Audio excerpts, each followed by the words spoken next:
మా ప్రయాణం 2008 టు 2015 వరకు ఈ ఏరియాలోనే జరిగింది.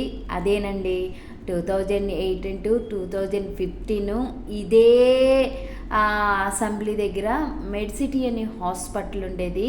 సో ఆ హాస్పిటల్లోనే మా పరిచయం, మా ప్రేమ, మా పెళ్ళి అన్నీ అయిపోయినాయి.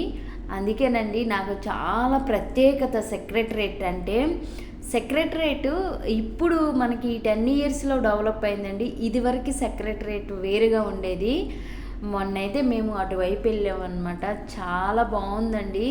చాలా రోజులు అయిపోయింది. ఎందుకంటే మేము మెడ్సిటీ నుంచి అందరూ జాబ్ హోల్డర్స్ ఎటోళ్ళు అటు వెళ్ళిపోయిన తర్వాత ఇక్కడ తెలంగాణ రాష్ట్ర సచివాలయము డాక్టర్ బిఆర్ అంబేద్కర్ది ఏర్పడింది కదండి మన కేసీఆర్ సార్ వచ్చినప్పుడు.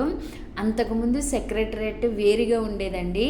అక్కడ మెడ్సిటీ అనే ఒక హాస్పిటల్ ఉండేది. ఆ హాస్పిటల్లోనేనండి మా పరిచయం, మా ప్రేమ, మా పెళ్ళి అన్నీ అక్కడే జరిగినాయి.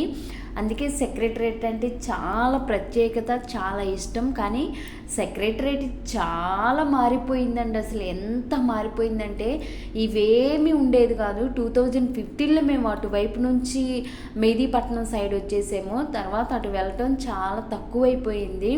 సో ఇవన్నీ ఒక జ్ఞాపకాలండి. బిర్లా మందిర్ కానీ సెక్రటరేట్ కానీ ఇవన్నీ కూడా ఒక్కొక్కటి ఒక్కొక్క జ్ఞాపకం అని చెప్పవచ్చు.